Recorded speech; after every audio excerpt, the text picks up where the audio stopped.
ఆంధ్రప్రదేశ్ ప్రభుత్వం పేద ప్రజలు న్యూ ఇయర్ సంక్రాంతికి పిండి వంటలు చేసుకునేలా గోధుమ పిండిని రాయితీపై అందించాలని నిర్ణయించింది.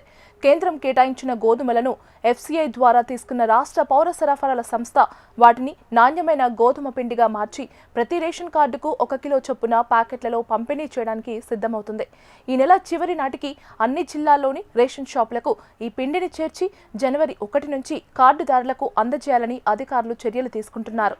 ఈ గోధుమ పిండిని తీసుకోవడానికి రేషన్ కార్డుదారులు ఆసక్తి చూపిస్తే వారి డిమాండ్ను బట్టి రాష్ట్రంలోని కార్డుదారులందరికీ ప్రతి నెల సబ్సిడీపై గోధుమ పిండిని సరఫరా చేసేందుకు పౌర సరఫరాల అధికారులు ప్రణాళికలు సిద్ధం చేస్తున్నారు.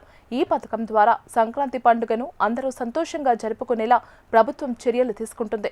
ఈ గోధుమ పిండిని నాణ్యతతో కూడిన చెక్కి గోధుమ పిండిగా మార్చి పంపిణీ చేస్తారు. ప్రతి రేషన్ కార్డుకు 1 కిలో చొప్పున ప్యాకెట్లలో అందిస్తారు. ఈ ప్యాకెట్లను రాష్ట్రంలోని అన్ని జిల్లా కేంద్రాలు, ముఖ్య పట్టణాలు, నగరాల్లోని రేషన్ షాపులకు తరలిస్తారు. జనవరి 1 నుంచి కార్డుదారులకు వీటిని పంపిణీ చేస్తారు. దీనివల్ల పేద ప్రజలు కూడా పండుగ సమయంలో పిండి వంటలు చేసుకునే అవకాశం లభిస్తుంది. ఏపీ ప్రభుత్వం ప్రజలకు పోషకాహారం అందించే లక్ష్యంతో గోధుమ పిండిని పంపిణీ చేయనుంది. తొలి విడతలో పట్టణాల్లోని లబ్ధిదారులకు, ఆ తర్వాత గ్రామీణ ప్రాంతాల వారికి ఈ పిండిని కేటాయిస్తారు. త్వరలోనే రేషన్ డిపోల ద్వారా రాగులు, జొన్నలు కూడా పంపిణీ చేసే అవకాశాలు ఉన్నాయి. ఈ పథకం ఇప్పటికే కొన్ని జిల్లాల్లో పైలట్ ప్రాజెక్టుగా అమలు జరుగుతోంది. ఈ పంపిణీ ప్రక్రియను ప్రభుత్వం దశల వారీగా అమలు చేస్తుంది.